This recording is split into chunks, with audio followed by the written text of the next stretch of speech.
अच्छा, इसको हम दोबारा जाके थोड़ा सा हमने टाइम लिया है और हम दोबारा जाके देखते हैं कि ये कनेक्ट हुआ कि नहीं हुआ।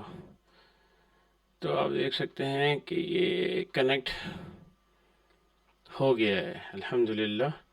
एजर एक्टिविटी भी कनेक्ट हो गया और माइक्रोसॉफ्ट एंड्रॉयड आईडी भी कनेक्ट हो गया है। अच्छा, इसमें हुआ ये था, एक जो लेसन लर्न है वो नहीं हो रहा था काफ़ी, तो मैंने इसमें जो है वो ये कॉन्फ़िगर पहले किया था और डायग्नोस्टिक सेटिंग मैंने बाद में जाके की थी। तो ये जो है सीखने को ये मिला कि डायग्नोस्टिक सेटिंग को आपने पहले कॉन्फ़िगर करना है और इसको आपने बाद में कनेक्ट करना है। इसका कुछ इशू था जिसकी वजह से ये शो नहीं हो रहा था। तो मैंने ये जाके जो है डायग्नोस्टिक सेटिंग जो है इसको बाद में मैंने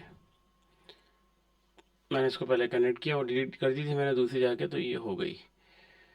तो ये हमारा दोनों डेटा कनेक्टर ऐड हो गए। अब हम इसको जाके चेक भी कर सकते हैं यहाँ पे जाके कि लॉग्स आ रहे हैं कि नहीं आ रहे।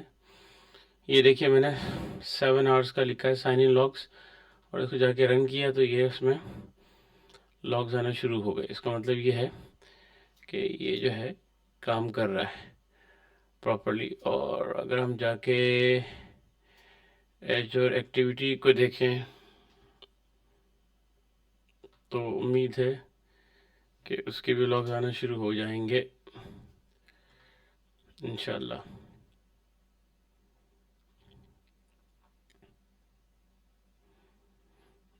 इसके लॉग नहीं आ रहे।